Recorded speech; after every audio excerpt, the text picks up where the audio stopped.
Hi guys! Before enjoying this chapter, make sure to subscribe to our channel and to turn on the notification bell. Enjoy!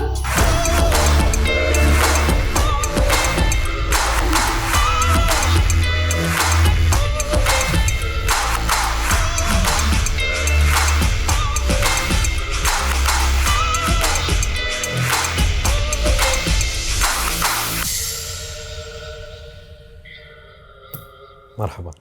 بيك أكثر. نبدأ. يلا. We start English today. English. عشان أريح لك أنت قلت تعبر. أنا خايف لما نحكي بالعربي ولا بالتونسي ما يفهموش لهجتي فهمتني. خايف بالإنجليزي نخلطوا شوي فرنسيس كمان. يلا. فرنسي بتضيعني. Okay. So we start and I say, how are you really doing? Me? الحمد لله. Good. Everything is good. Cannot complain. Really, really? Yeah. Really good. الحمد لله. And you're in a good place in your life, you think, at the moment? I'm in a good place, in a good state of mind, you know. Like there's always stuff that you can improve, you know.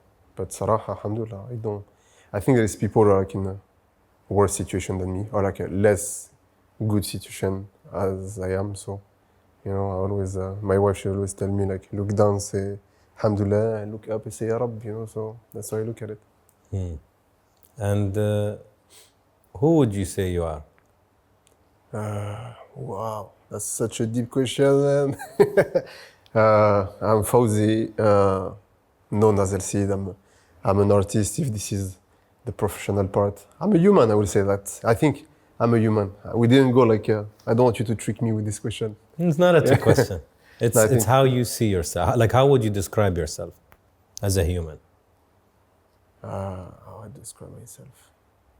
Well, I wish you told me this before so I would think of it. That's Nobody ever knows the questions before. That's better. No, I look at myself as somebody normal, you know, like Adi, like one of the billion of people around this world, you know, and who has like his own destiny and maybe something to do during, I don't know how many years or months I have to live yet. But I think sometimes I think like I'm part of a bigger plan, I will say. And I think God put me like in this place to do something. And I was allocated to this and I think I do it through art. And that's how I look at it. So you think art found you or you found art? I think we found ourselves. Or maybe like we're together from the beginning, you know, like Rabbi, you know, خلقني like that. He was like that. I don't think I was never looking for it. You know, لما نفكر, since I'm a kid, I was always drawing, painting. But I never thought I would take a path, you know, making it, you know, like I don't want to say a full-time job because I don't see that as a job or anything, like a full-time activity, you know, like or the purpose of my life, you know. I think this is what I was made to be, at least now, like as I'm talking to you, I think I was made to be an artist and it's cool actually. I'm happy. I used to be a business consultant before, so. I know. I think, yeah, okay. Your childhood, how was it? It was in Paris, suburb of Paris, in the 92 district. It was amazing. Oh, صراحة, when I think of it, I'm like, I'm so grateful for everything that I had in my youth. You know, like I'm from a low social class. You know, my dad used to work for Renault in the car factory in Boulogne-Billancourt, where they used to, the car factory was in my city. And then they closed in 93. And so it was a simple life, you know, going to school. My dad came from Tunis in 68. No education, you know, he just like wanted to give himself, I think, a better future and a better future for his kids because he was not married with my mom yet. And then he was always behind us. That's what I'm grateful for, you know, because I see a lot of kids, kids now, all grown up, in my neighborhood where I don't see the presence of the parents. My dad, there was like, no, like Saturday, Sunday, Wednesday afternoon in France, Saturday and Sunday you don't have school. So for my dad, it was like, and my mom as well, there's no way you don't do anything. So you go, you do some sport, you register yourself somewhere, but you have to do an activity. And I remember my dad was always there, always. He used to be a dirigeant, we say that in, you know, we used to have a soccer team. So as part of the staff, you know, so he used to come and stuff, you know, and that's the only dad, like out of all the kids in my neighborhood that I remember like being with us, you know. Interesting. Sometimes it's cool. I mean, when you're a kid, it's not really cool because you cannot mess around like the other kids. But لما تفكر, you know, لما تكبر, you're like, thank you. Alhamdulillah, he was here. And yeah, it was great. It was great. You know, like I was always, I think, trying to discover stuff, you know, always looking around. I don't know, since I'm a kid, I don't like routine, you know, and having the same stuff. I always like to be, not do extraordinary stuff, but when I say extraordinary, it's like something that out of what normal people would do.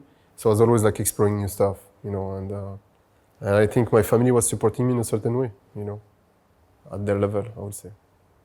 So you said that you were into art, but in maybe a hobby way. Yeah. When you were a kid, was your family encouraging of it or dismissive of it? I think, okay.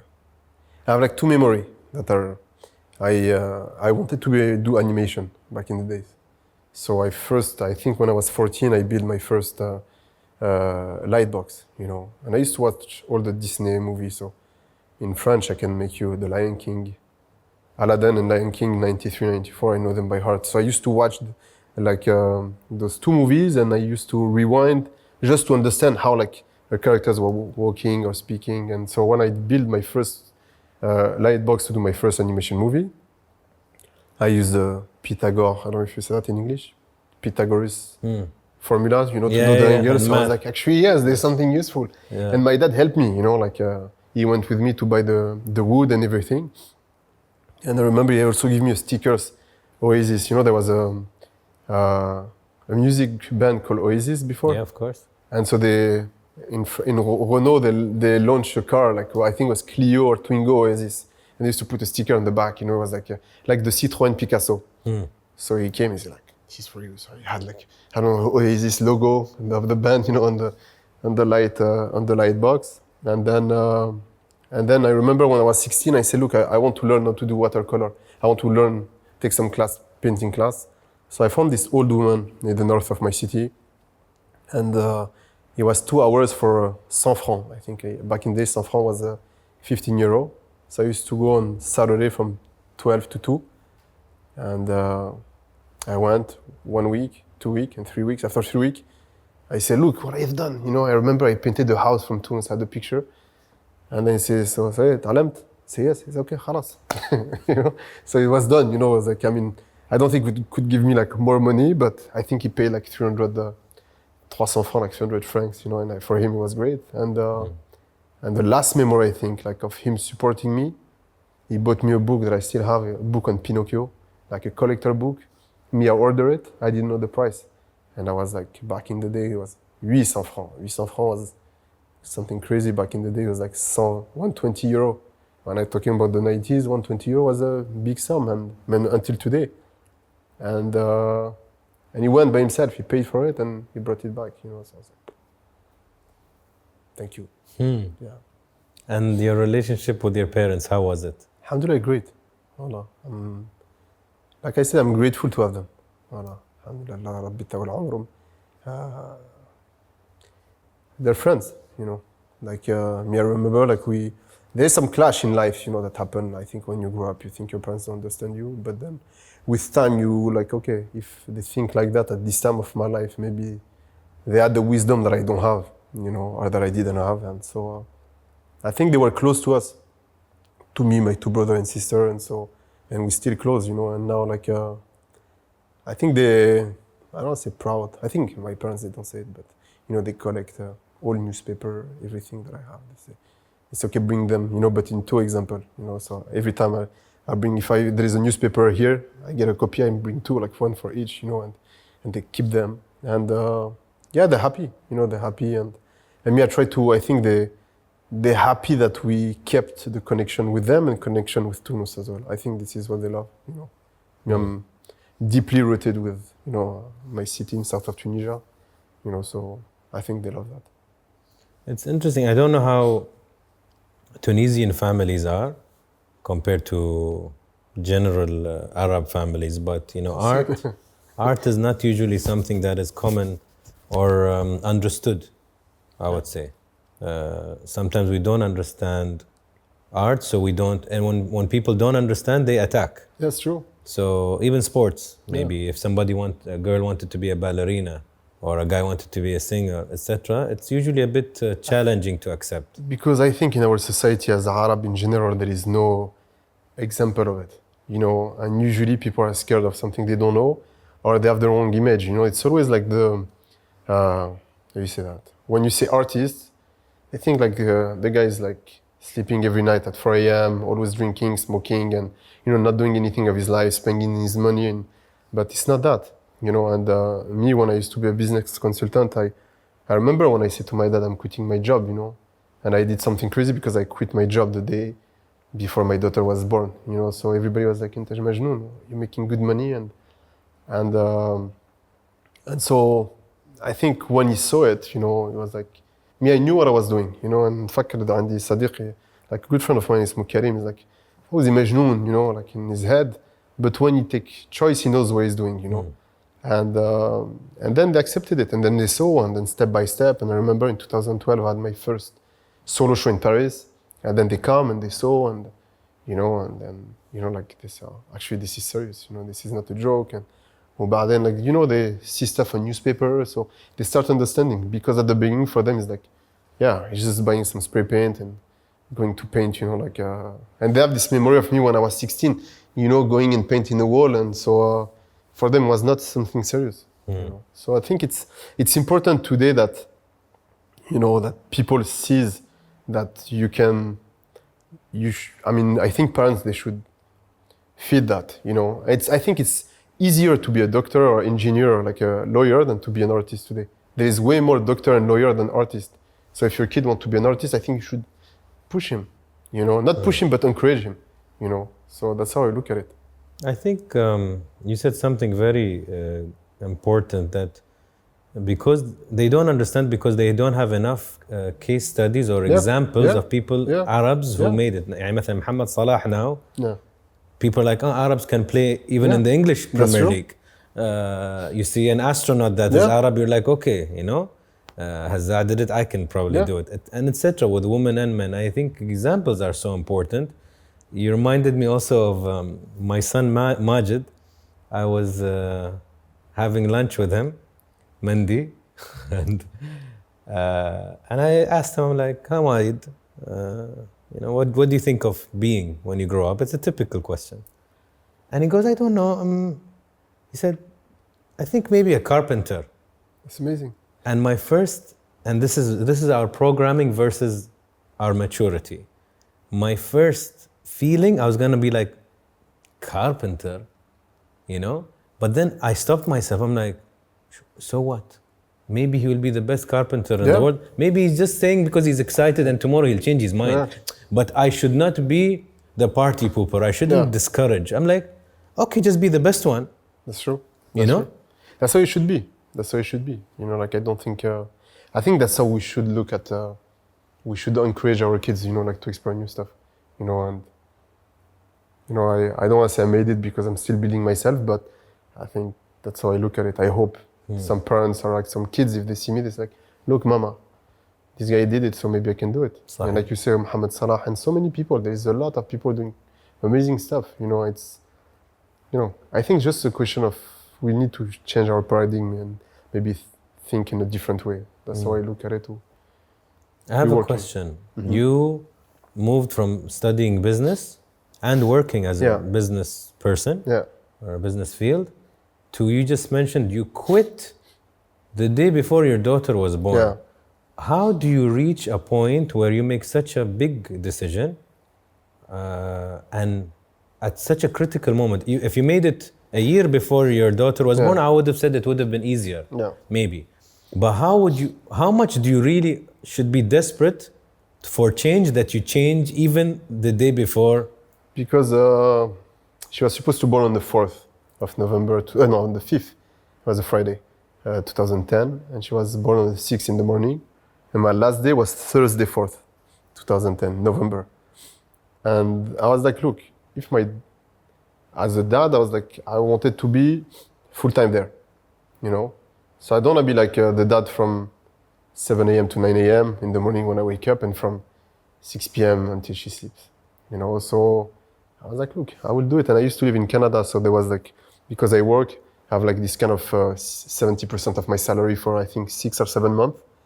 So I'm like, look, I want to do this. You know, I want to focus on that and maybe like be there. And sometimes I tell her, I say, look, I shouldn't have called you Maya, I should have called you Baraka, you know, because it's because of her. I took the leap of faith, but it was not changing from one day to another one. It was like really, I measured it, you know. So I had some commission, I was doing some projects, you know, so slowly, but I couldn't focus 100% in my work because of my 9-to-5 job. And also I was not feeling alive inside, you know. نمشي على الشغل كل يوم, I was like, ربي خرجني من هون, you know. It's like it was difficult psychologically. So I used to have a routine. Every Saturday I used to paint, and then slowly we had the social media that helped me a lot. And so it was like something that I was building. And when she came, I was like, خلاص, let's go. It was great. I think that's the best decision of my life, I guess. And so she laughed at it today. It's like, it's a baraka. It's like, your name, El Cid, or El Cid. It's El Cid, actually. It's what does it mean? Where does it come from? There's a play in France, like a French book called Le Cid, from a writer called Corneille. And our teacher, I hope she will watch this video, Madame Lacroix. I was like in première, I don't know, like the grade. So in French class, I was studying this, and she was telling us, Le Cid comes from the Arab word Al-Sayyid, you know, which means the man, you know. And I was like, you know, I used to write Zifao, Faouzi, Zifao, you know, we have this way of speaking in France. And I was like, yeah, I'm the man. So I started writing it, you know, like El Cid, you know. I used to write it E-L-S-C-I-D. And the L actually came from like a French artist from Spanish origin called El Juan. He used to be a stylography writer from a crew called Mac crew in France. And I used to love his work, so I was like, yeah, El Juan, El Cid, you know, like I wanted to be like him. And then it's funny because I think 14 years later, he came to my show in Paris in 2012. So like, you know, my name is from you. Interesting. Wow. You write it in a strange way.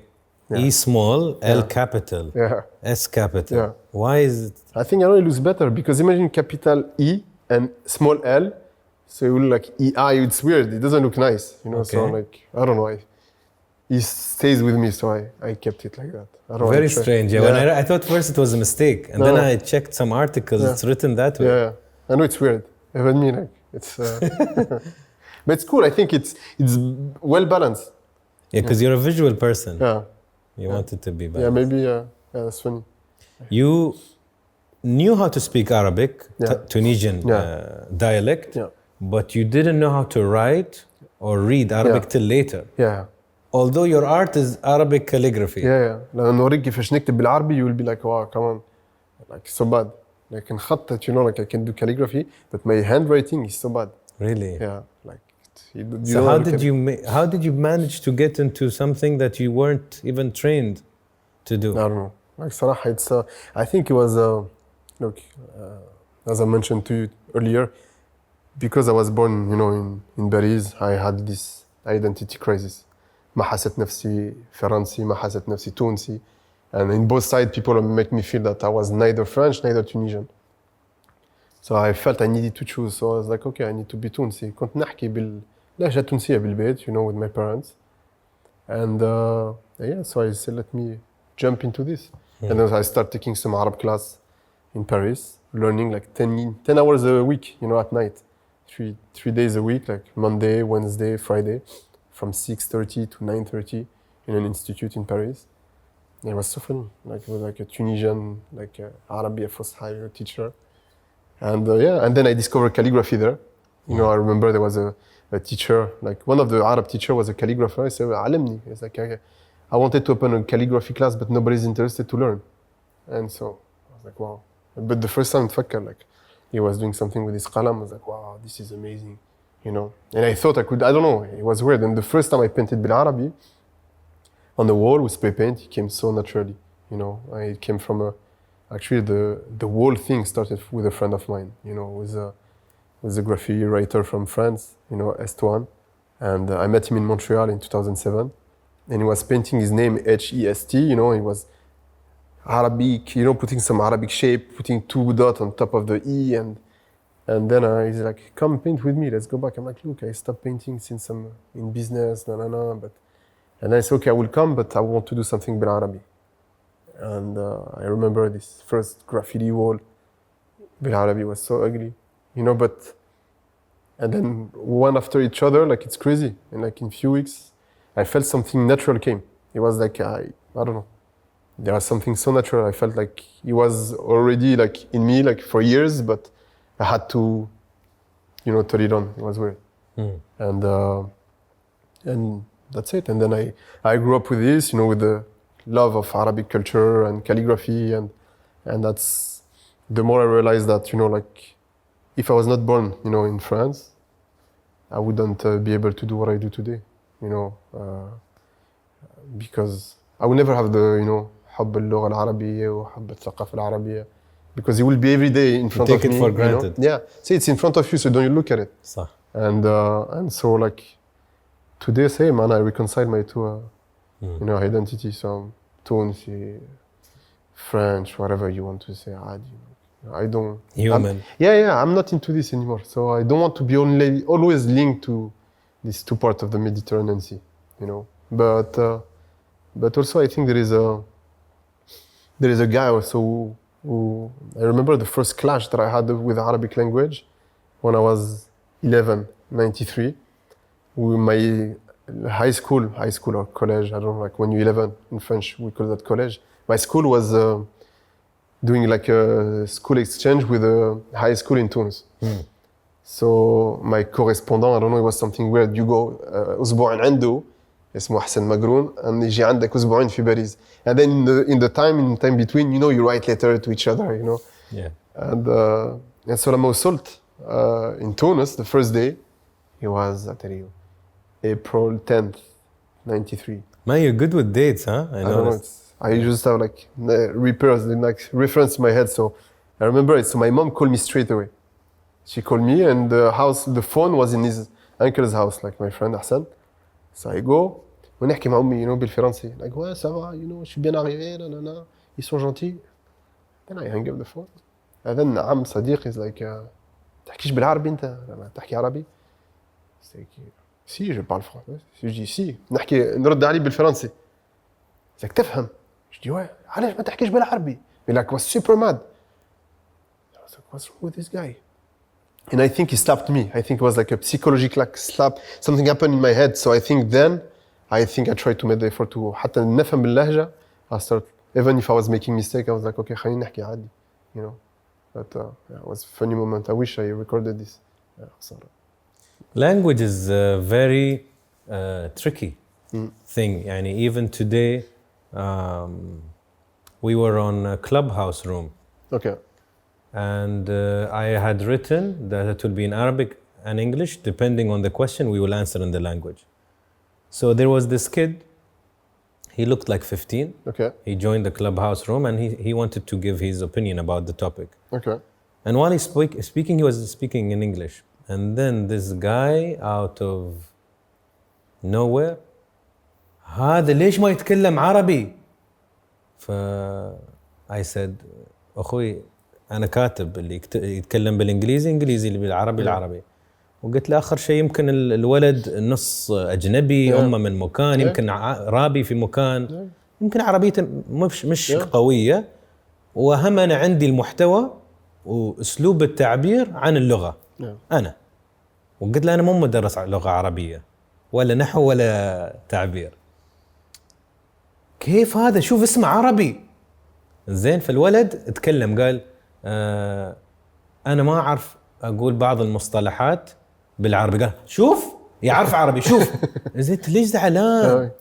The idea of language is coming back to my main point. It can be a very challenging thing. If you don't want to use it, they think you're not proud, or you don't like your country, or you don't like your culture, which is completely irrelevant.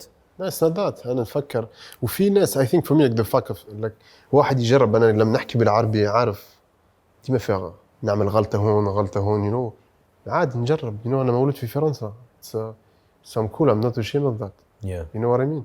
وفي ناس يقولوا ليش ما يحكيش ليش why don't you write your post بالعربي. أنا سامحني because I don't know how to write them بالعربي you know I don't know I could maybe I should you know ممكن واحد يترجم لي. ما يغيبش عليك I cannot write بالعربي. I wish I was like an Arab poet. That's my dream you know to be an Arab poet like you know but I don't know you know. I think we're becoming يعني Faouzi a global world that is becoming a global village. يعني then now today English is such a universal language. Maybe tomorrow it will be Arabic, I don't know. But it used to be Arabic before. You know. For now, it's English. So do we care more about being useful? Or do we care he said it in which dialect? I mean, look, تعرف أنا فخور باللغة العربية and sorry, touch the mic. فخور باللغة العربية and I saw stuff, you know, like I went to places with my work and I installed my work in places I never thought like some people will let me put some Arabic thing here in this place, you know. نفكر عملت مشروع على الDMZ, you know, ما بين كوريا الجنوبية والشمالية. I was like, man, like all those Korean people, وأنا like, oh, it's crazy, you know, like, you know, خط عربي like on 60 meter like على الDMZ, you know, for me it's amazing and okay ممكن اللهجة مكسرة والعربية مكسرة وحتى الكتيبة مكسرة but I think you know it's I have my way like I think to you know something compensate the other. وخلاص you know خلي الناس الزعلانين خليك زعلان it's okay. وما نقدر نرضي الجميع. Is it true that you got arrested in Tunisia? Arrested? Like I read an article. It's a funny article, but I wanted you to tell me the story. That you were stopped by the police or arrested, but then once they found out who you were, he wanted you to do something. No, it was, I tell you, we were doing a project called Lost Walls. So I was painting inside the canyon, one wall on the canyon, and there is a checkpoint of the army on the top. And so, I don't know, Mia went to paint in the canyon in August at 12 o'clock. Like فريقي, all of them, they were insulting me. Say, Faouzi, ما في ظل, there is no place we can. And Mia was painting. وبعدين لما خلصنا, I'm like, okay, let's go eat.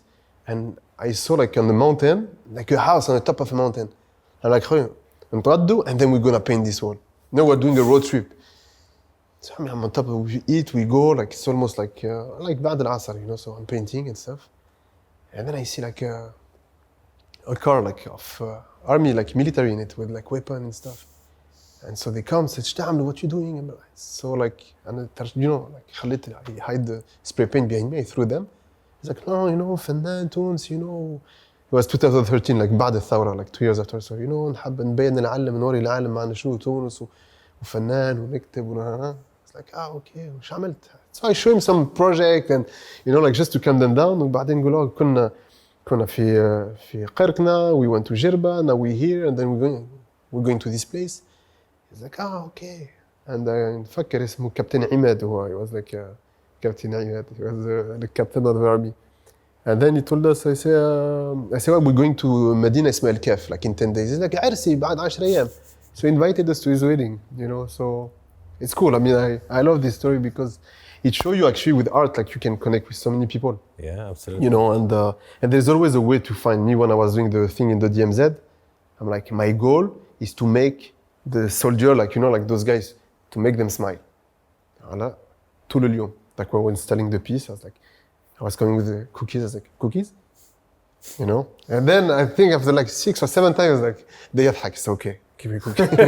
You know? So يضحك, you know, so I think, yeah, it's, that's what is cool about art is you know, yeah, if you, I mean, sometimes I see, like, I meet amazing people and I go to crazy places, and if I was doing like business consulting, I wouldn't get the same treatment. Correct. So, you know, I think I try to do it with the heart. So that's the most important thing for me, making sure that it's, the intention are clear, like, and clean, and for the love of it. You know, that's what I love the most. It's تعرفك التجربة الإنسانية. It's the most important part.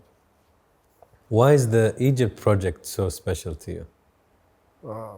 I think because of everything.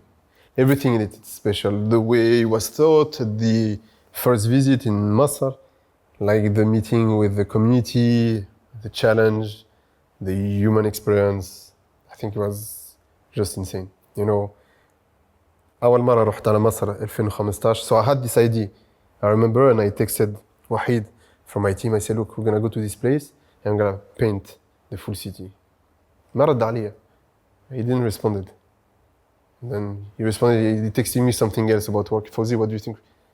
And then I was like, come on, we have to go there. So 3 months later, we took a flight. رحت على مصر. And knowing nobody, just one driver, اسمه وجدي. A friend of mine, she put me in touch with him. I said, we want to go there. He's like, لا ما ندخلش. Can you يحكي, I hate to say this word, but they used to say حي الزبالين, which is a word that I don't use anymore because that's not their name. So دخلنا وفي كنيسة كبيرة. So رحنا على الكنيسة. So we met one guide, you know, like, he thought like, نفكر, it was funny because there was a woman like بالكنيسة قالت له, أبوك مين? You know? I mean, that was the first time. She had never had like real interaction with Christian from the Middle East. So she was speaking about the priest, you know, like, because people, they come with a group of priests. So, Abuna Sam'an, so Abuya, Abdurrahman, you know. So the one, she looked at me, and then I think months later I understood like why she looked at me weird like that, you know, like Baba Abdurrahman. So it make me laugh, you know. And then so I talked to the guide, like he make us discover the church and stuff. But then I'm like, look, Samahni, look, I'm not here to visit. I want to do this. I show him a sketch. I say, who do I need to ask? And I say, how can I convince all the people? And he's like, wow, حلوة الفكرة. I say, ما تحكي مع حد. يحكي مع أبونا سمعان. أبونا سمعان is the priest, you know, from the church. I say, وين أبونا سمعان? He's like, no, لازم تحكي مع ماريو قبل. ده مين هذا ماريو؟ ذاك ماريو واحد من بولندا عنده 20 سنين عايش هناك. And I said, okay, ممكن تتكلم ماريو? He's like, no, ماريو مسافر. يقول له وين؟ اسكندرية. He's like, can we call him? So حكيت معه بالتليفون. قال له ماريو اسمي فوزي. أنا فنان. أنا عندي مشروع. بالله أعطيني إيميلك نبعث لك يعني شوية. أعطاني إيميل. I send him. And I called him. He said, مستحيل تعمل الفازة هذه like this work. I said like please no I can do it. So okay لازم تحكي مع أبونا سمعان. قال لي شوف يوم الخميس عندنا في اجتماع بالكنيسة. So أبونا سمعان موجود. So you go and I make sure like he meets you. So we go on this Thursday. I remember big church, 20,000 seats, you know, carved in the mountain, crazy church. And then like أبونا سمعان ندخل like he's a big entity. It's crazy. Like everybody's like taking selfie with him, like a big star. And then we have a meeting with him. So we're supposed to get in his car to go to his office, you know, بحي الزبالين. And then some people get in the car. So we don't go with him. So then we go with him to the office. نحكي معاه. I say, look, أنا فنان. I want to do this. وبعد قال لي ايش تحب تكتب؟ I say, شو باش تكتب أنت؟ I say, أنت عارف هذه منطقة مسيحية. I say, yeah, I know. I say, ممكن تكتبنا مبارك شعب مصر. خلينا نفكر فيها. Then it's like, ممكن اكتب الله ومحبة. I say, I will come back. خلينا نرجع لك. I say, so yes or no? I say, شوف جيب لي الجملة what you gonna write وارجع لي. So it took me 5 months to renew. 5 months 5 months to decide? to find the quote. And then we came back in December. أعطيته. Yes, okay, موافق. And then خلاص فتحنا أبواب المكان. Everybody's like, أبونا سمعان موافق. Okay, أرسم. And then it was like, at the beginning, people, they look at us weird. What is this guy like with lift? And ما يحكوا عربي, you know, because like, it was like French people. And then step by step, he was like, واحد, you know, you see on the balcony, like, مي, كوكا, sneakers, وبعدين تلعب الكورة, you know, then بعدين يقول لك تعال تتغدى عندي. Then they invite us to, you know, to like one wedding. And في الآخر, you know, it became family. So me, I kept going there, except last year. Kept on going twice a year there, you know. Really? Yeah, we made a book about the project. We made a movie that's coming out this year. We're building, inshallah, I hope this year. Wanted to do it last year, but I think it will happen this year. A park inside the neighborhood for kids. So it was a عائلة. It was a family. What did you write in the end? It's a quote from Saint Athanasius who says, إن أراد أحد أن يبصر نور الشمس فإن عليه أن يمسح عينيه. Anyone wants to see the sunlight need to wipe his eyes first. So it was perception because this community, they collect the garbage of Cairo, they bring it to the neighborhood and they recycle it. And they develop the most powerful recycling system في العالم. ما في أقوى منهم, you know. وهما اسمهم منطقة الزراهب, not not زبالين. هما يقولوا الزبالين هو الزبال, the one من القاهرة, you know, like you smoke a cigar, you throw it on the floor, or drink a coke and you throw it on the floor. هو الزبال. احنا ناخذ الزبالة من القاهرة and then we work on it. It's amazing. You see what they do. It's crazy. والناس طيبين, you know, like it's. أنا صراحة I love to go there. smell قوي, you know, but it's one of the most poetic places I've been. It's crazy. You see like stuff you never see. Me, I was attacked by a bull on the 4th floor, and I couldn't نرسم, you know, like with my lift. And then there is a bull. They put animals in different floor. There is a bull who saw me like from his room. It's funny when I say it like that. وخرج على البالكون, you know. So I was like, like a bull in front of me. It was scary. Now نضحك, but when I was there, sure. it was crazy, you know. But no, it was just amazing. Like so much story about it. I saw a short video about this project. Yeah. And I saw how one of the families, the father was crying. Yeah, عمو بخيت, yeah. When you were leaving. Yeah. Actually, you and know, you were also very touched there. No, I was, you know, like, I mean, it's, I don't try to show too much emotion, but it was a touching experience. تعرف تحس أنت بتجي ما تعرف حد ترسم على حيط. So technically what you do, you apply a chemical substance into a flat surface. That's what I do. That's what I did when you look at the thing.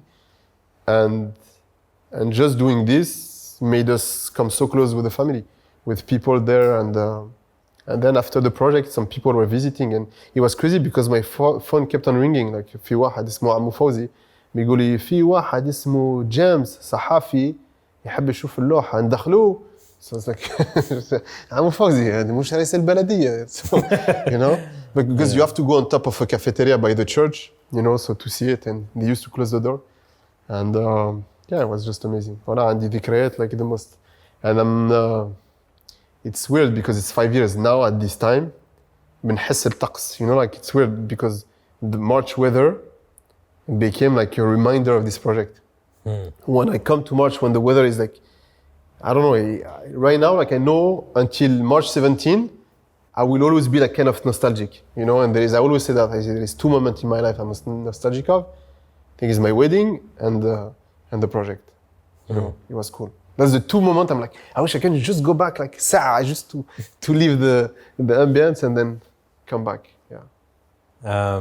You said you try not to show emotion. Why? Why do you try? I don't know. مش عارف. It's just myself. Yeah. I think it's a personal thing, I would say. Do you show your emotion through art? Maybe. I think I show emotion. I mean, I don't know, maybe it's my character was like that. It's not something that I think or like showing weakness. It's not about that. It's just, I don't know, sometimes people will tell me super good news, you know? And I'm like, yeah, that's amazing. And people, they're like... That's it? Yeah, they say like, I mean, are you happy? I'm like, yes, I'm super happy. You know, نقول نحكي معه هيك, like, you know, I was like, yeah, I'm happy, but people, I'm not like, wow, you know, I can't. And I think even on social media, I have like this huge problem of showing my face.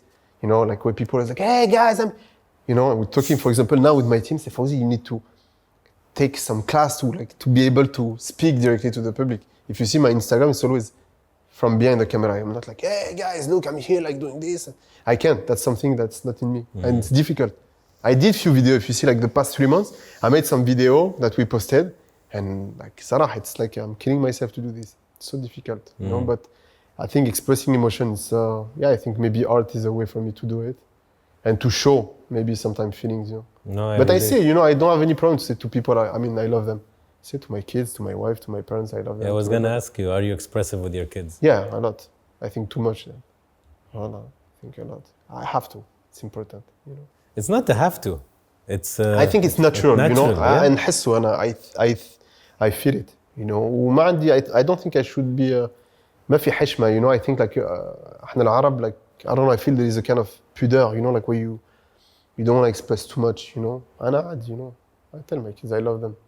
No, I completely, Faouzi, understand when you're talking about good news from the team. I mean, if you ask Dima, every time she comes and gives me good news, and she's like, "That's it. You're not more happy." I'm like, I am. It's just I don't shout Leo. it. I think it's Leo. Maybe it's a Leo thing. People. And I also relate to your kids' point. And maybe we're both Leos, we're both in the same month, and this is interesting. But with my kids, it's natural, it's the word you used. and maybe subconsciously with somebody that we are not, who's a stranger, who's not our blood, we are more like, our guards are up. Yeah. But because it's your child, like animals, like with animals, you'll be very loving. That's true. أنا بنتي, I think Maya, Hamza is cool, عادي يحكي. With my daughter, she's like, I love you. She's like, me too. I say, why don't you say, me too, I love you? She's like, me too. You know? Don't get this pride. But I think she's like me. She has this, she keeps her feeling inside. You know, it's funny. Yeah. But I mean, with people, I'm friendly. You know, like, أي واحد يجي يحكي معايا, I'm cool. You know, I speak with everyone. But then I think I'm not reserved.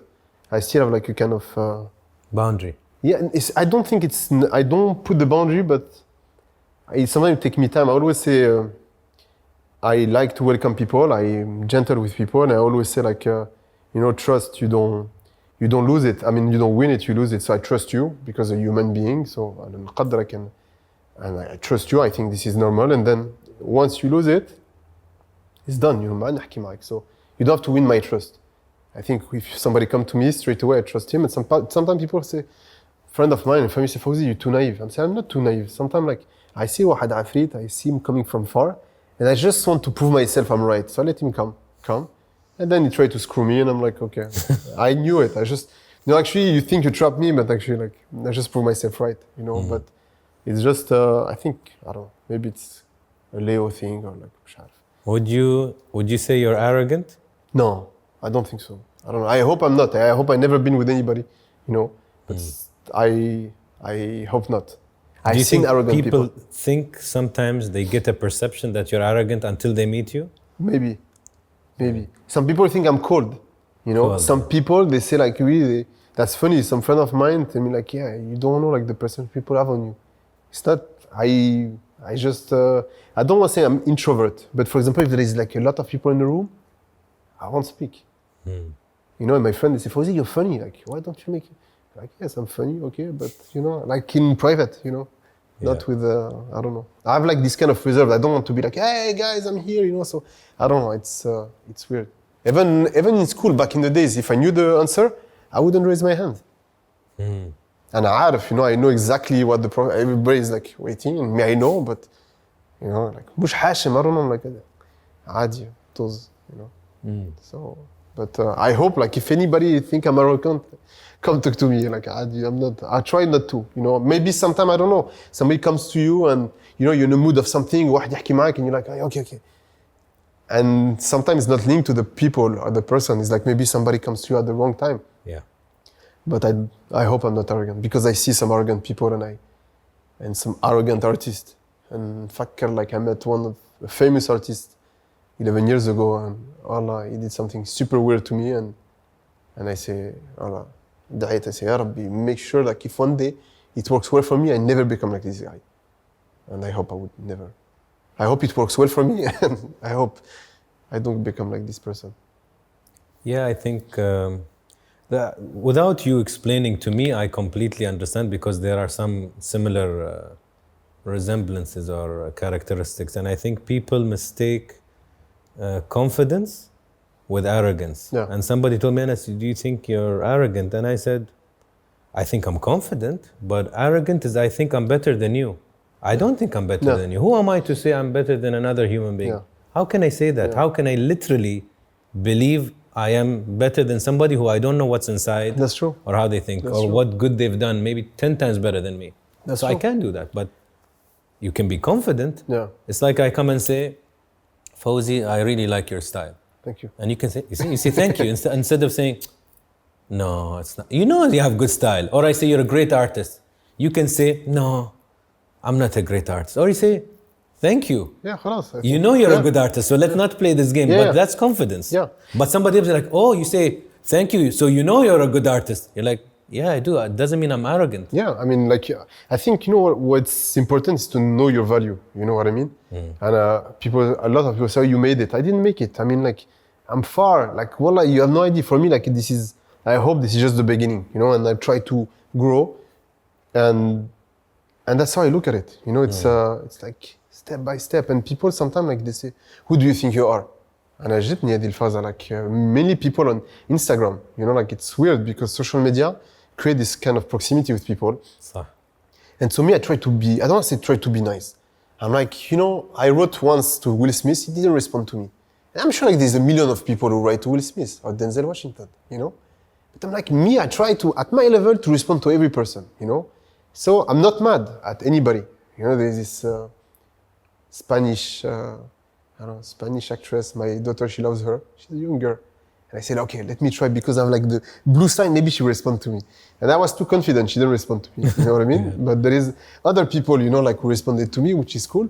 And I'm like, I will try to, hatta, you know what is good on Instagram is this heart that you can just drop, you know? Yeah. And at least it's like, I acknowledge the fact that you like my work. Mm. And some people, in fact, recently, this woman, she's like, hi, can I talk to you? I mean, yes, because you're already talking to me.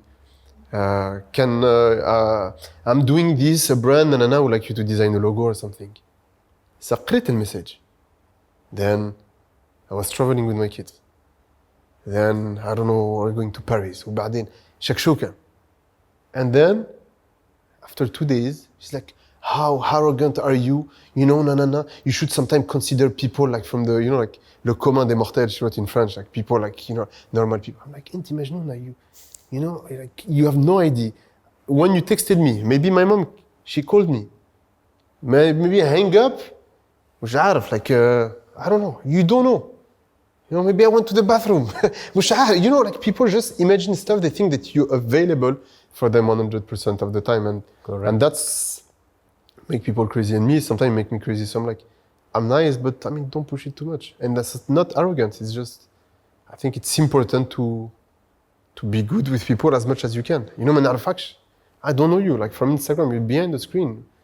You say, thank you, I love your work. Thank you so much. And there is people I think I meant, you know, like I became friends with people that I never met.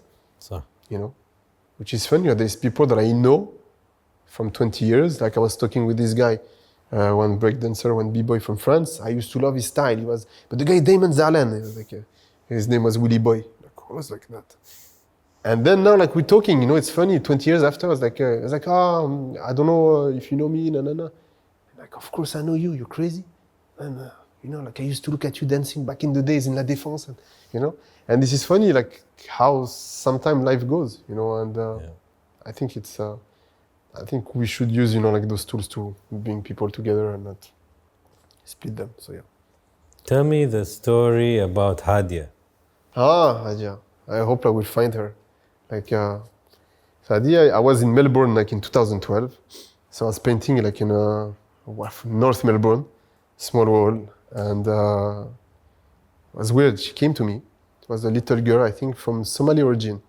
She took my hand. She's like, can I talk to you? It was funny because the way she did it, she was so confident, you know. It's like, can I talk to you in private? I said, yes. So she took my hand and she pulled me.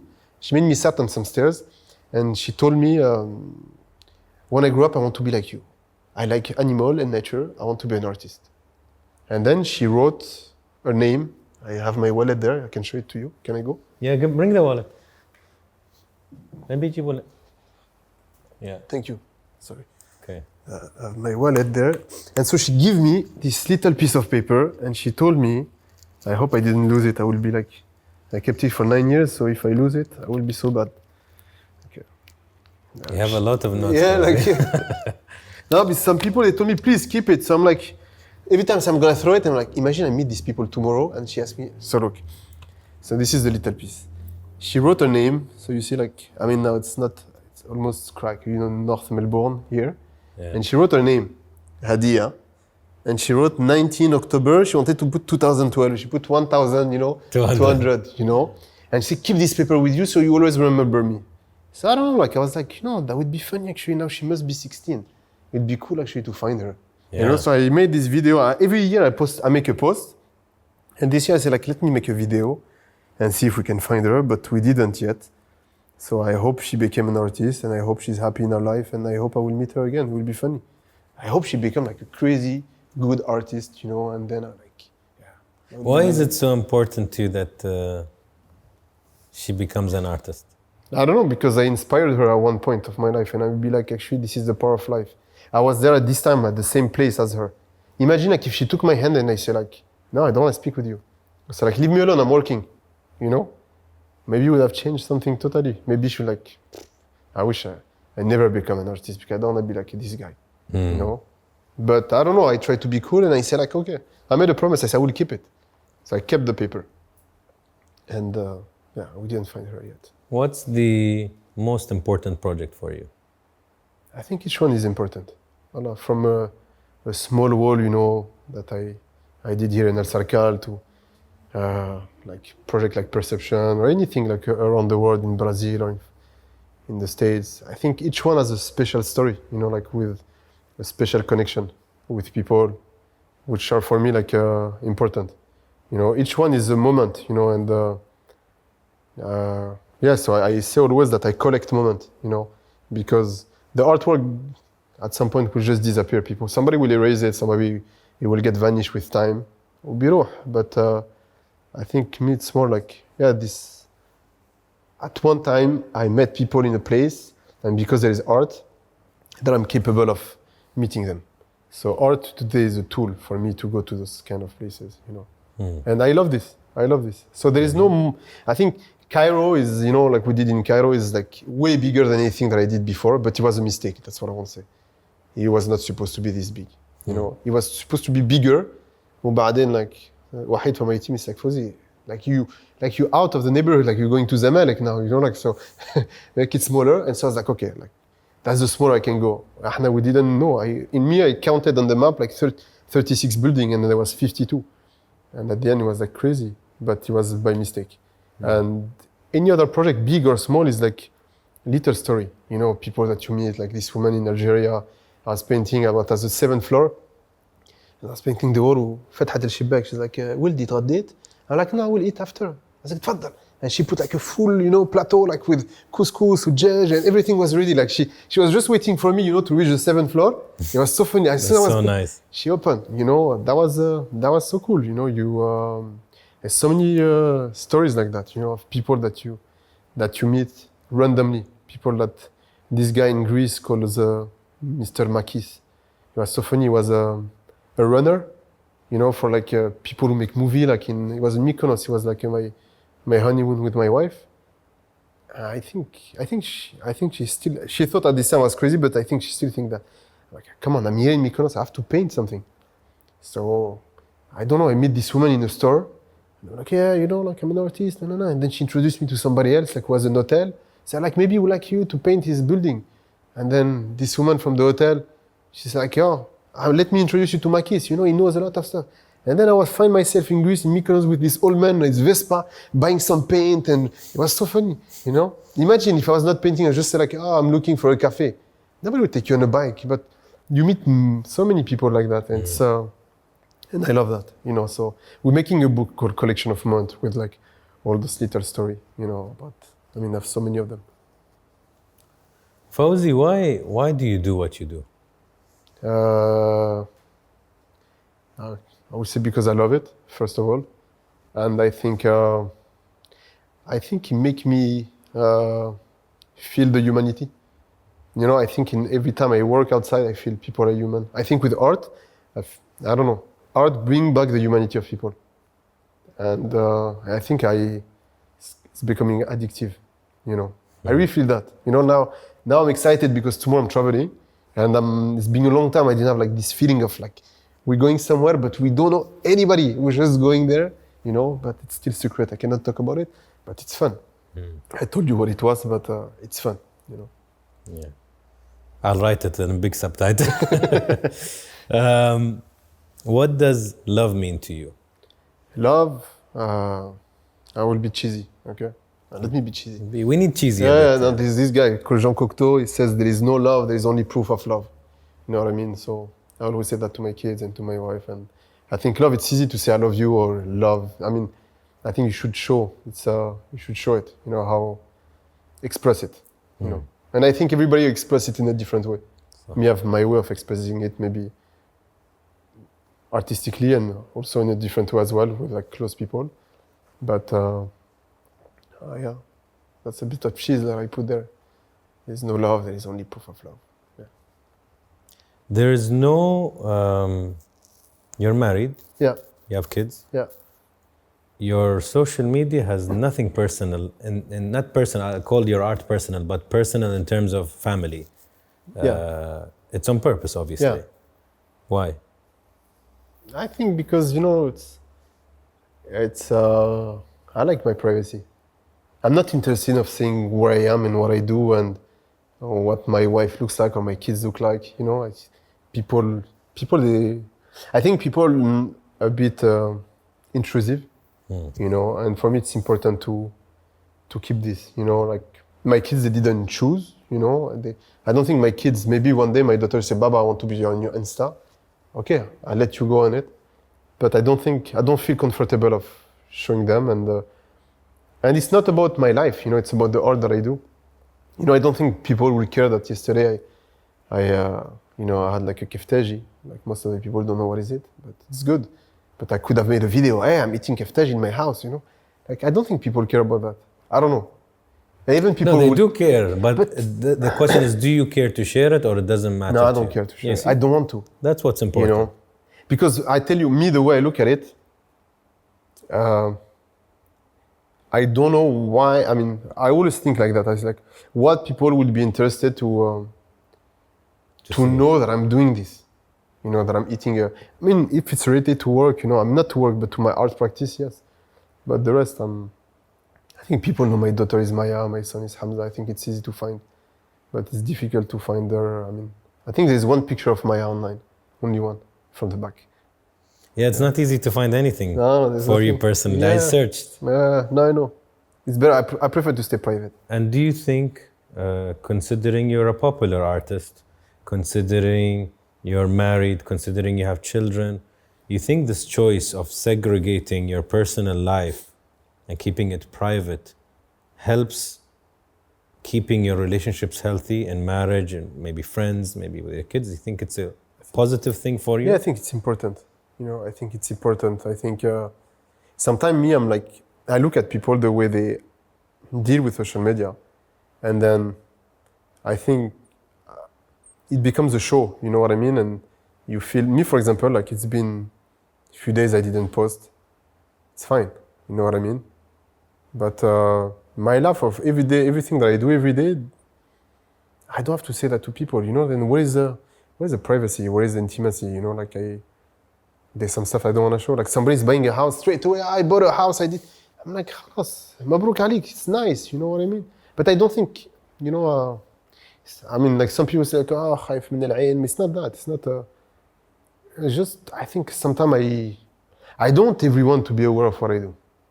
That I'm doing shady thing, but I'm not doing that. It's just like, I think it's important to have like, I'm always, the people I hang out until today, like I always still the stay is almost the same since I grew up with them, and my friend even here, like in the UAE, like you don't see me like in any party. Like the only place people will see me sometimes was like An Sultan, but because he's like a grandbrother to me. But then, I'm nowhere. I'm just a small group of friends sometimes. I'm a boring guy. I will tell you, I go exactly at the same place. A friend of mine, he called me Equalizer. You know Equalizer with Denzel Washington? Yeah. When he goes, he put his spoon. He said like, man, like, come on, change. So I go to the same place, I eat the same thing. I like, because with my, with what I do, I travel a lot and I see crazy stuff. I think my daily routine, always the same thing. Makes sense. And my wife is the same as me. She like the routine. But I think she more, for example, me, I would go to the same place every year. She's like, come on, let's go somewhere else. I'm like, okay, well, let's go to a different place. And me, I can go, if I go to a place, for example, I visit so many places in the world. I go to the same cafe. I find the first thing that I do when I'm in a city, cafe near me. Check. Okay, this one open at 6 a.m. I go there. And then you meet crazy people. When you go every day in the same cafe, this is how you meet people in the city. And I remember in Philadelphia, I found this woman, she was a Quaker, She was sitting beside me, I was sketching something. And she's like, oh, this is nice. And she's like, you know, I'm a teacher, and like a few months ago, I showed like a TED talk about calligraphy, and then she showed me like, this is me, you know, you know, and she was a calligrapher as well, you know, she was doing like Gothic calligraphy. Nice. And then I remember this guy called Jimmy, that was so funny. واحد أمريكي, blonde, kind of Harley Davidson style, come in the cafe, مكتوب حب, calligraphy here, وبسم الله الرحمن الرحيم here, tattoo. So now I'm like sitting, working. Okay. Next day, the same guy comes again. So I'm like, I need to speak with this guy. He's like, you know he's writing here? He's like, yeah, I used to be Muslim. You know, I was like, Bismillah. I was like, oh, okay. And then, you know, I said, oh, nice, you know, I'm a calligrapher, I do this and stuff. And then he said, like, can you write my name? So his name is Jimmy, so I wrote it. He's like, and then like a few months ago, he said, like, I'm gonna tattoo, you know, the piece that you made for me. I'm like, okay, تفضل. You know? So it's funny, you know, and I love that. Yeah, I would never like walk around. I was like, I'm really boring, صراحة.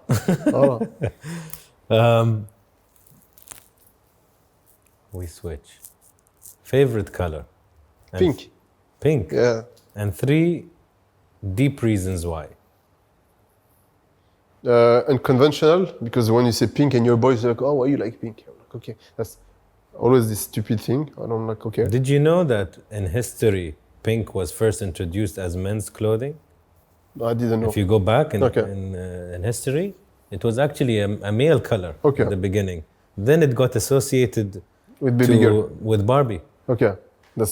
Imagine. That's so funny. That's what I read. I read the whole article about this. Wow. So pink because maybe of this. So we blame Barbie. Yeah. Okay. Second reason. Second reason because I mean that's so cheesy. Somebody asked me this question, and then I say I don't know, and she say maybe because you see La Vie en Rose. I was like, okay, so that's the first time I say that loudly. So maybe second reason, so I can move to the next. And no, I think because I think I start liking pink with calligraphy, because before you never used to see it, and I think it's so striking to have like a calligraphy in pink, you know. It's surprising, unexpected, and so I think like that's the direction that I took. The article says the way the color represents you. Really? So striking, unconventional. Okay. And the second one, can you explain it more? La Vie en Rose, you know, La Vie en Rose is like... but like, why? I don't know, she's like, maybe because you see La Vie en Rose, like it means like looking at life like in a positive way, you know, like, you know, like in a kind of like blushy or, you know, like... Interesting. Yeah. First, I have another question that I want to go back to. A hypothetical question. Yeah. I want to know your answer. If you walk around... Yeah. And above every person's head, you can see a number. Okay. And the number represents something. It can represent their sense of humor or their accomplishment, their money, their level of honesty, loyalty, whatever. What would you choose? Out of the, like, what kind of number? What the number represents something. What do you want it to represent? Wow. Sense of humor, honesty. I think honesty. Honesty? Yeah. Why? Actually, no, I don't know if it's honesty, because sometimes I feel in the eyes, like, I don't know, I always used to say that to myself. I'm like, when somebody wants to scream me, I see it like, من بعيد, you know, like I see in his eyes, you know. I think, yeah, honesty maybe. Honesty. Yeah, I think it's important for me that people are, not honesty, yeah, sincerity, yeah, same. You know, to see how people would think, you know. Sometimes I'm like, is he really meaning what he's saying? Does he mean for real? I mean, when you say something, like words for me has a big power, you know, and can have a huge impact on somebody. So make sure when you say something to somebody, this is authentic and sincere. Because either you can, you don't want to fool somebody, you don't want to break or hurt somebody, but if with your word you can elevate or help someone, that would be amazing as well. So I think it's important that. Or maybe, you know what would be cool? No, it wouldn't be this. I think it will be like self-confidence. That would be so funny that. Really? Yeah, because you see like somebody tough, like pretending, and then actually inside like it's like 2 out of 100. Yeah, it's like, you know, like 0.1, you know, just. Interesting. It would be funny. That would be cool actually. Self-confidence. Yeah. Another hypothetical question. If I have an envelope with your date of death, would you open it or not? Wow.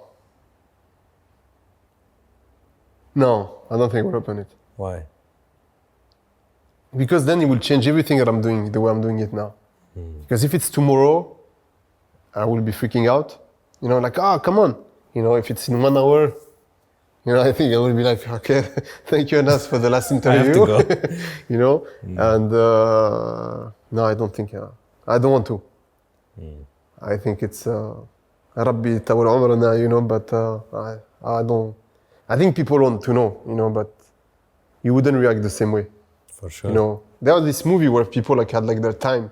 You know, they were buying time and they are like there with Justin Timberlake. I didn't see it. They have like time here. So actually, the rich people didn't have money. It was not about money. It was time.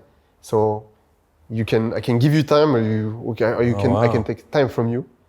And so like people like, I have like 1 hour to live. I need to find some time. And and so people will see that. So I think it will change the way you look at the world. Sure.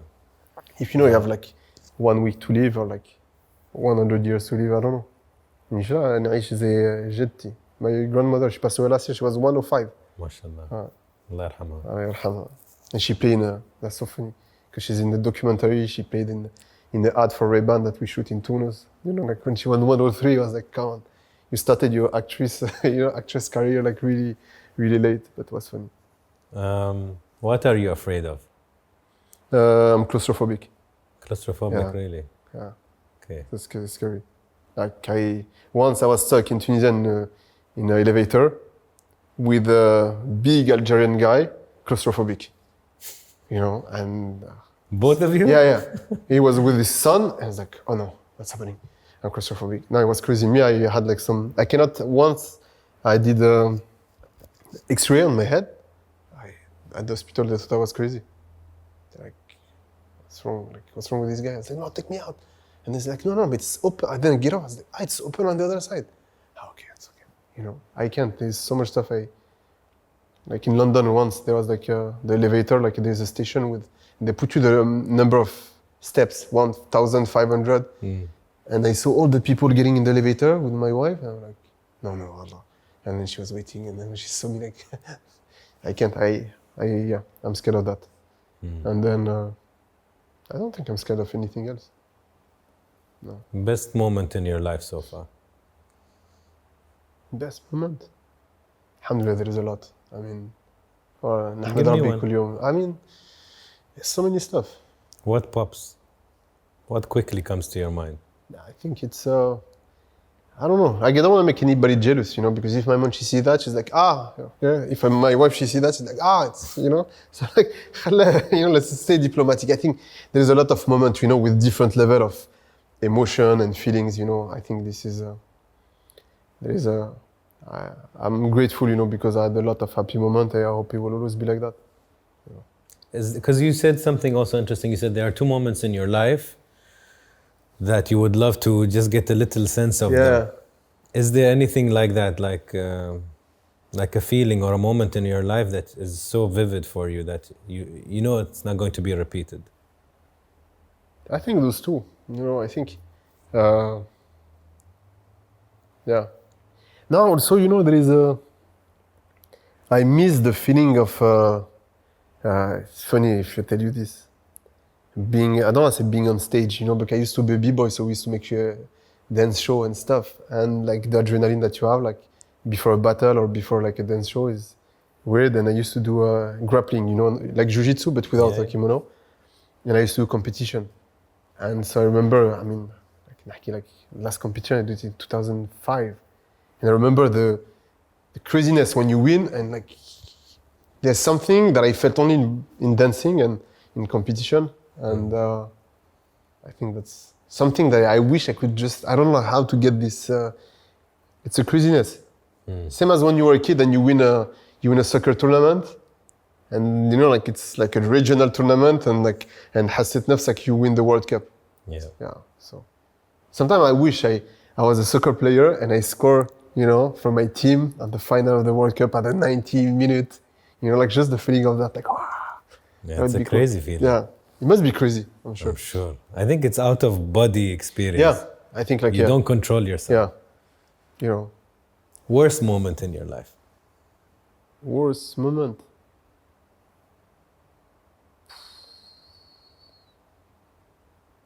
I don't know.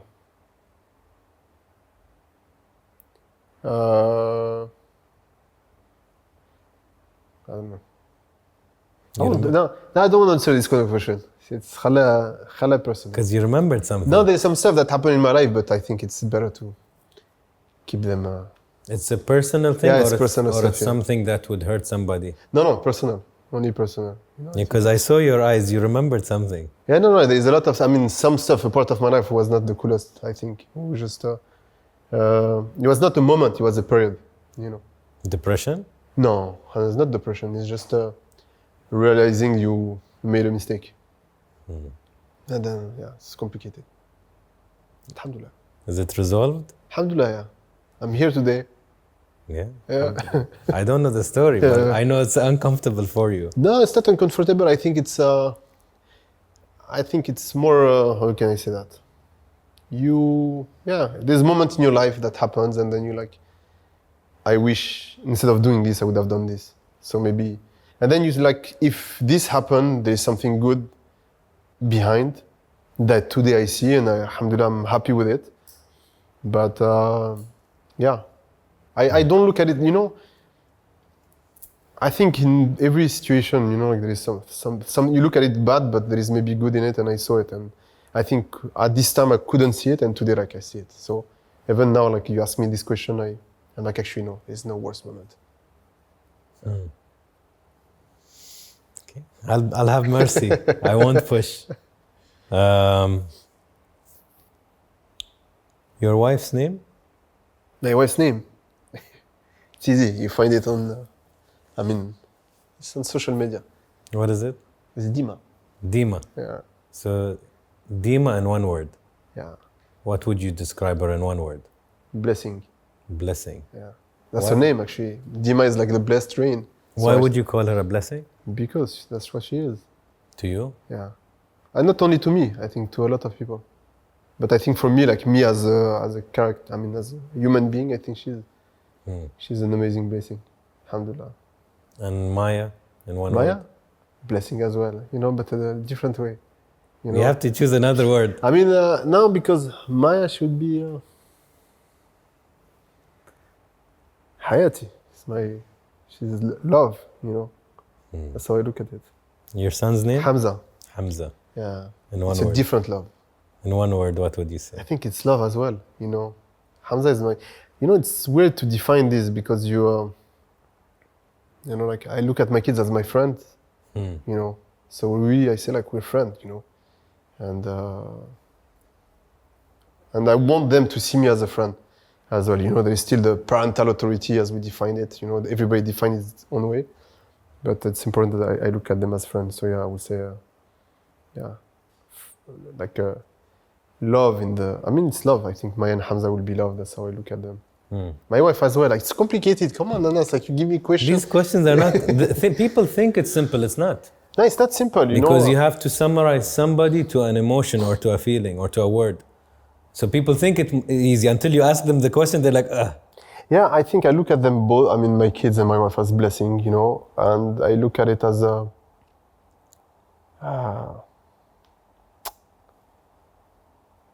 How can you say that? Looking like when you see your kids, when you have kids, you look at the world change. You're not the priority anymore. You know, it's not about you. Yeah, it's a switch. You know, that's something you realize after. You know, and sometimes it's for me it's important. You know that I am there. You know, as a dad. You know, so emotionally and physically and everything. You know. So it's a big responsibility. Father's name? Your father's name? Abdurrahman. أبونا عبد الرحمن. أبونا عبد الرحمن صح. فعبد الرحمن في كلمة. عبد الرحمن one word. Wisdom. Yeah. You know, my dad, he didn't go to school. He stopped school in Tunis like really early, and he learned French with les bonnes sœurs. I don't know call les bonnes sœurs. You know, the nun at the church. Actually, that was funny. You know, like he learned French, like how to write and speak French. There was like a kind of shelter there when he arrived in France. He was 23. So yeah, wisdom, I think, my dad. And your mom's name? Jannat. جنة جنات yeah. ولا الجنة؟ No, جنات. جنات Yeah, جنات. جمع yeah, يعني؟ yeah. Like جميل. جنات, like Janet Jackson, you know, like back in the day when I was a kid, like. That's but she has another I've never name. heard that name. She has another name, like on the passport, on the ID, but her name, like she's. I mean, everybody knows her as Jannat. جنات في كلمة. Yeah. Jannat, I would say like. Unconditional love. Nice 2 words. You're the first one who corrects himself. Every time somebody, I'm like, one word, one. I would say. I don't know. Let me. Caring will be too easy because this is not caring. This is more than this. I would say راحة or sakina. You know, she. سكينة هيك كلمة حلوة. You know, that's what she. Me as a son, that's what I felt and I still feel. You know, sakina. Like there's moments in my life when I see her, like you know, like coming and just saying 2 words that just. اللي انت سيء مش ترشق تحس روحك سيء like the whole world is behind you and alhamdulillah you're just flying like a bird so yeah you know you Faouzi, you are a humanitarian at heart. I'm sure you know this or you don't, but I try. You are a humanitarian. يعني you have a blessing of skill, if you want to say it's God sent or it's something you acquired, but you're using it to do something. It's not about money and it's not about fame, obviously. It's about you really want to feel genuine humanity.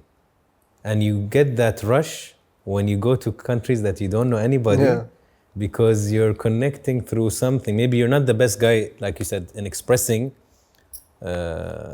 empathy or connection, but you know that this tool, which is your spray, makes you connect with people. And that's why you go to the same coffee shops, because you meet the same people and then you build a relationship. That's true. Yeah, that's funny actually. I never know. Yeah, you're right. Very, very, very much. I think you miss, I think sometimes, and this is an assumption, I think you miss in a digital world and a fast-paced world where people are very much can be fake, can be very materialistic, and just want to picture with you because they know it's good for their Instagram. I think you don't enjoy that. You enjoy if somebody will ask you how you're doing, or you'll enjoy somebody who will share a meal with you. That's or not true. Even know you. Yeah. I think you miss this classic I mean, old school. connection. Me always said to my wife, I said, I wish I grew up in the 60s or 70s, you know, like even earlier, you know, like the cheesy part of, you know, like, you know, you write like love letters and you know, like this old school thing. I think I'm an old school guy. Like seriously, my wife is like, "Inta shiban, like ajuz," you know, but you know, and I see it like that. I think it's, I think in my head, I like old school stuff, you know. حب الأرض. I like I'm now like that's funny, but I'm getting into olive oil, you know, which is funny. Interesting. You know, and I just went like 3 years ago. The kids, you know, went to Tunis at the time of the olive picking. مع أبويا وأمي, you know, we have like land there, and I fell in love with it. Nice. And now like I'm a عجوز man. I see myself like, you know, being like I'm fully 90 or like picking up the olive or making my olive oil. You know. Last 2. Okay. El Cid in 1 word. El Cid in 1 word. El Cid is already 2 words, so. Human. خلاص. I would say human. And Faouzi in 1 word. You tricked me. Yes, I did. You can change. I mean, we're the same. I mean, El Cid. Are you the same, or are you a different persona as an artist and then Faouzi? The same. Same person. Because some people like to have an alter ego, they call it. No, I think like it's already crazy in my head. Like, so if I have to play this, I can. El Cid in 1 word. I mean, I don't know. El Cid will be calligraphy, so I will just leave it, or art, or artist. Faouzi, like I just like a human being. Like a lot of them, a lot of us, I would say. Thanks. Thanks to you. Thanks. Thank you. So.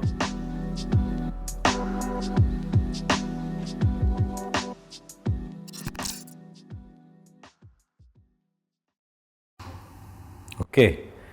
القصة or the story. to say it in English since the interview was in English because I wouldn't understand maybe his Arabic. أكيد تفهم. The story is the interview that I had was a lovely one with الذي, and it was personal, although I don't think it's something that he likes to usually share, but he took the courage and the step to do that. And he called me and he's like, listen, Anas, I've been watching it with my wife, I believe. Yeah, that's my wife actually who mentioned that to me. Yes, and she goes, listen, you weren't as human as you should be. So he's like, Anas, how do we, like, I think some of the things I didn't share that I believe can actually help people who watch the show. It's my story, I need to maybe release it and announce it, but I'm pretty sure it can be more human and it can help more people. So I said, you know what, subhanallah, we didn't release the chapter yet, so maybe we can do an extra bit where you have those few minutes that you could share something about your personal story that hopefully can help a lot of people. So yeah, I'll leave it to you. Thanks, Anas. Yeah, so the idea was, my wife, she told me this. She told me like I should be more human and share more stuff. And I have still this, how do you say that? Not difficulty to speak in public, but to share more like personal story. And as you say, like during the interview, like you cannot find anything about my personal life except, knowing the name of my kids. And there was one question that you asked me. That was, what, tell us like the worst time of your life or something like that. حاجة هيك, أصعب وقت في حياتك.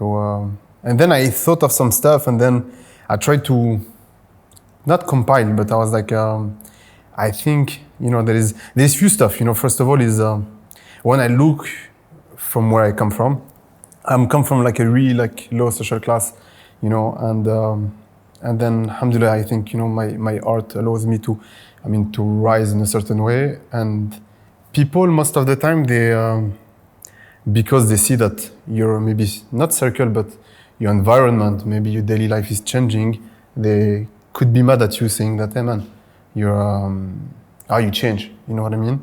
And then you realize actually, like, when you dig deeper, you don't change. You still, your essence is still the same, but it's the way people look at you change, you know what I mean?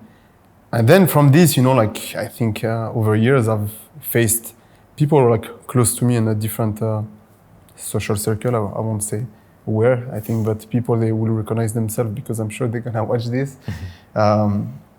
You feel people are, I don't know, I think I have this tendency, me as a person, and مش عارف if it's how I can explain that, to attract, in French, I don't say that in English, but pervers narcissique.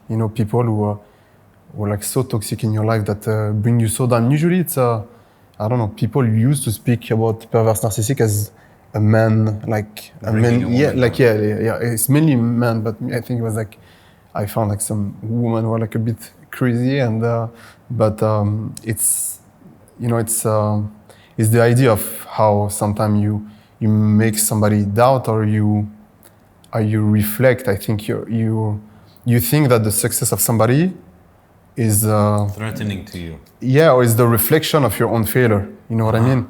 Yes. And then you feel this, and that's why it's important, to detect that. And I think sometimes I say that a lot actually to my kids today. To know their value, and I think people forget their value a lot. They downgrade themselves. They could be with somebody, or like could be in an environment at work or somewhere else where they, instead of knowing their real value, they will accept stuff that usually they shouldn't accept for themselves. And I think, without getting into details, but there was like two parts of my life were like really difficult, where I felt this kind of toxic pressuring at every sense, like from my work, from my family life, at every level. And I think, it was important to share, But, how did you get out? I'm sure, I know a lot of people that are literally in those kind of relationships, that are literally with a partner or a best friend or a family member, even family member sometimes a lot, that is very toxic and negative in their life. So for you, and actually one of my very close family, when I asked him, I'm like, you were in a toxic relationship, how come you weren't aware of all of what's going on? And he said, Anas, it was too foggy. for me to see. That's true. So because it's an emotional, toxic situation, you don't see things clearly. No. So my question to you, how do you realize, did the partner or the person or the family member force you out and then you woke up? Or you made an aware choice and you said, why am I in this relationship? It's bringing me down. Yeah, I think it's, I think there's a lot of isolation, you know what I mean? Me, I looked at the scope because really it happened in like every circle of like from the professional work, from the friendship part as well, you know, and we won't develop the rest, you know. You feel isolated, you know what I mean? So you become, there's only, everything has to go through this person, you know, and some people at work, for example, mainly me as an artist, you know, I tell you like somebody will go and represent you, you know, and this person who represents you don't want you to speak with somebody else or don't want you to make a stamp or think for yourself and think that you need the validation of this person at every single step of your life. And people, they don't realize that. And as long as you don't realize your real value, you won't be able to catch this. But I think there is a different step, you know, like if you do the diagnosis, I don't know. Yeah, diagnosis, yeah. In English, it's diagnosis. You have to see where you stand. You have to see your relationship with people around, and you have to feel how isolated actually you are. And that's, I think, the most important part, you know. And sometimes people, they see it. They see that there's something that's wrong. Me, I never fell into this, honestly, but I felt there was something, you know, that was always telling me like, there's something wrong here. There's something wrong here. Like, you don't worth this. You're worth better than that, you know. You cannot do this or like go toward this direction because this is not the person that you are and the way you were raised. And, you know, and people, they try always to blame other people or make you feel like down, like shit actually. And thinking that whatever you do, it will never be good. Or whatever you try to do, it's never enough. And alhamdulillah, I managed to step away from this shit, but I think, sorry for the bad word, guys. You can say whatever you want. So, but I think it's important. The most important thing is to really know your value. And but how? What I'm trying to say is, when I know people are in this very smoke situation, they don't think they're worth it. They don't think they're valuable. So how do you suddenly take a step back? Is it you meet a new person or a new friend or a new colleague who says, what's wrong with you? You're worth much more. Like, how does it work? How do you get like, oh my God, what am I doing here? I think either there's people from outside who are gonna pull you out and show you your real value. Me, honestly, in different situations, it's just, I don't know. There was a time of my life, I remember, when there was like so much pressure on my shoulder and I was not dying. It was really weird. Like, I just wanted to quit everything, you know? And I don't know, like we're going into personal stuff now. It's okay, you can go into No, I remember, because I was painting, I'll give you an example. I was painting in Medina, you know, 2017. And I was painting this wall in Medina. I don't like that. Okay, we just can relax. Cut this, please, after. Okay. Can you have some water, please? Yeah. No, we will cut whatever you want. Just get some water, please.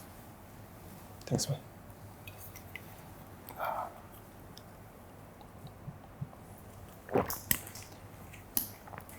Thanks. You're good?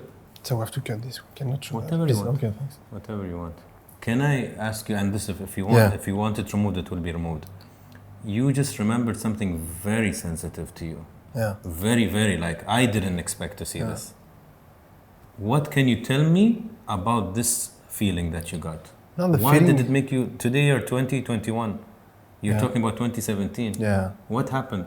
No, it's just, like I told you, you know, you find yourself in a situation where like you see the world around you is like just, like falling apart, you know what I mean? And you just realize that there is maybe choices that in life you didn't do right, you know? And me, I tell you, it's, I always feel like, you know, me, I believe in God, you know, and I have this, I don't know, I feel like, you know, there's this, how you say that? I see God as a friend, I would say. We can say that. You know, like, there's this kind of conversation, you know, sometimes I like to speak loudly, but I speak to God. It might sound weird to a lot of people, but At this time, I was like really, I was in Medina, I was painting this wall, you know, and I don't know, I was in Medina at a time of Hajj, you know. And I didn't, you know, it was, so I was like, look, I'm here at this time. And I remember there was a friend of mine from France who was doing Hajj as well, so connected with him and stuff. And then, and I said to the guy, you know, I was commissioned to paint the wall in Medina. I said, guys, can you allow me to go? Just, you know, like it was 5 days. So I did this step, I think, as a Muslim guy that you have to do. And I don't know, it was like, I think the 5 coolest day of my life when I say like, I was alone actually, you know, like even my friend was doing that from France, he was on the side. So I was in a group of people that didn't know. So for 5 days I didn't speak, I didn't open my phone.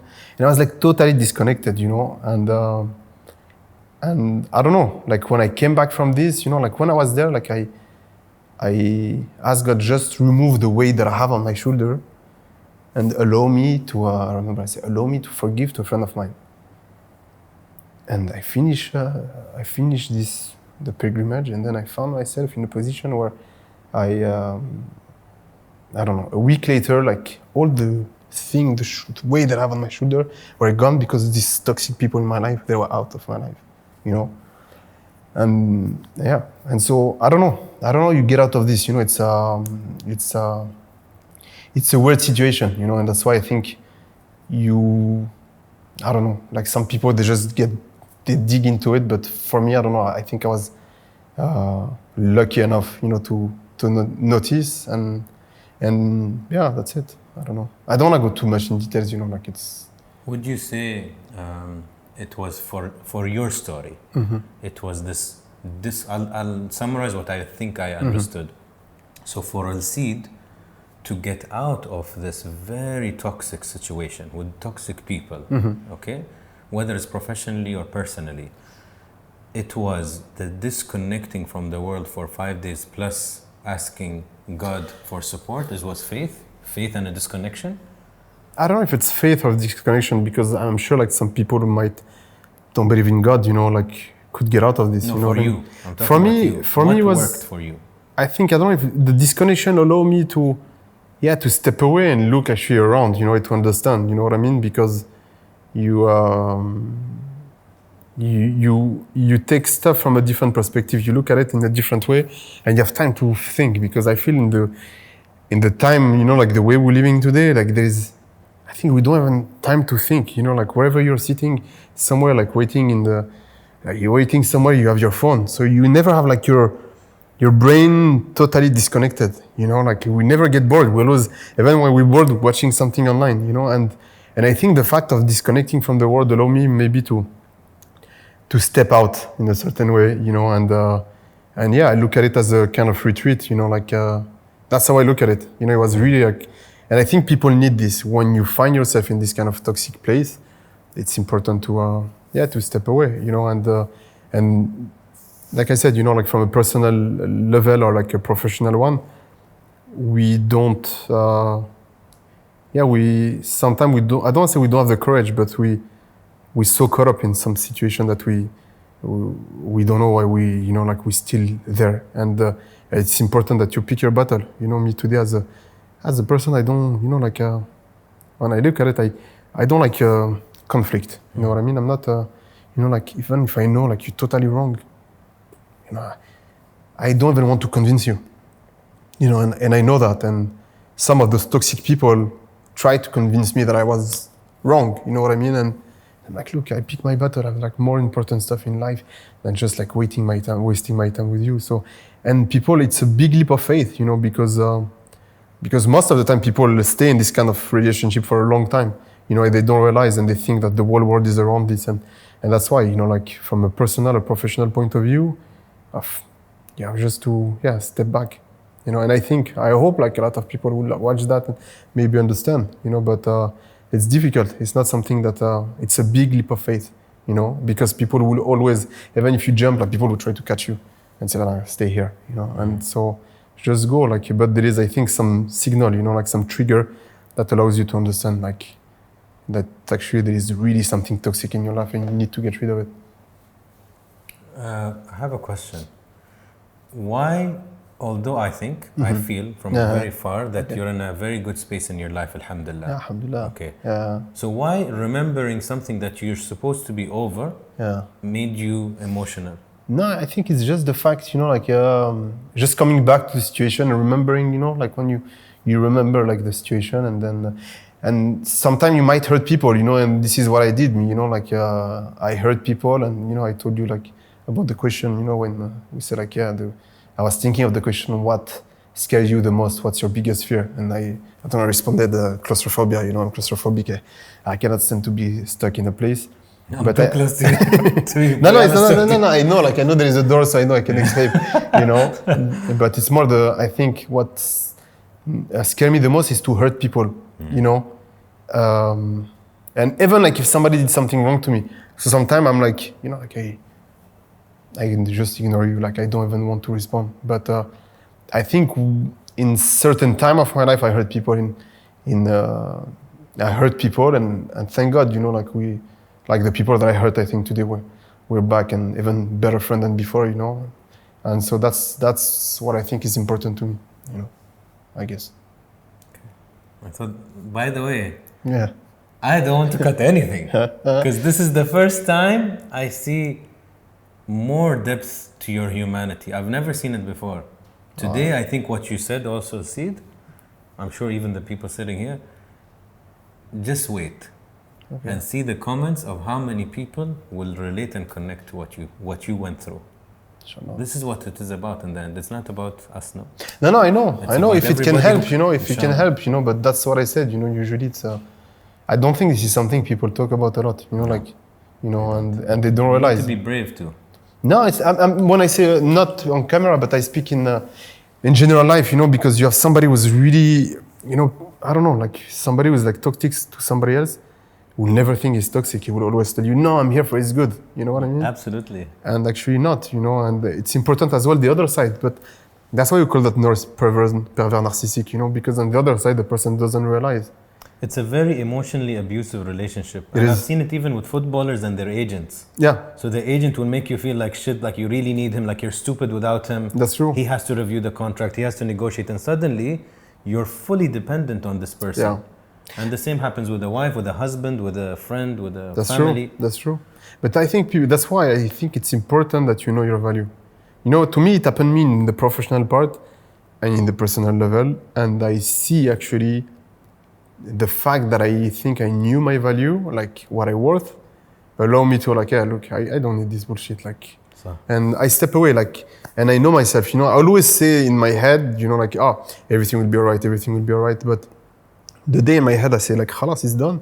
Like, you won't see my face anymore, you know what I mean? And even if sometimes you struggle, you know, because people, they don't realize that when you're used to something that, you know, like maybe after you'll be like, I wish the person was there. Like for me, it was not the case. And alhamdulillah, you know, like I said, I think I don't know, I might sound arrogant, you know, but you know, when you say like you believe in yourself. Absolutely. You know what I mean? That's it. So I believe in myself and I believed in myself and inshallah, I will always believe in myself. And I think it's important. And yeah, that's it. Shukran. Yeah, fun, man. Thanks, man. Thanks very much. Appreciate it. How are you?